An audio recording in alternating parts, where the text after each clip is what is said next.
అమ్మా నువ్వు చెప్పమ్మా. నా పేరు ఢిల్లీశ్వరి. నువ్వేం చదువుతున్నా? నా పేరు మహేష్. నువ్వేం చదువుతున్నా చెప్తాలే. నేనా ఓకే నువ్వమ్మా నీ పేరేటే? పేరేం పేరే?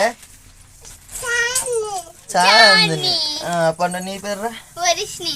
వర్షిని పేరు ఇలాగ బాగా కనబడుతుంది. వర్షిని. నీ పేర్రా? రోహిత్.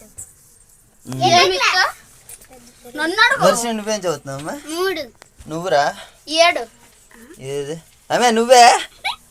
నువ్వేనే? నువ్వు కాదు ఇది చాందిని. చాందిని ఏం చదువుతున్నావు?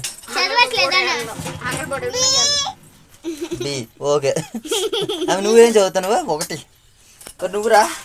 4. నేనైతే ఏం చదవట్లేదు, నేను ఖాళీగా. Okay bye.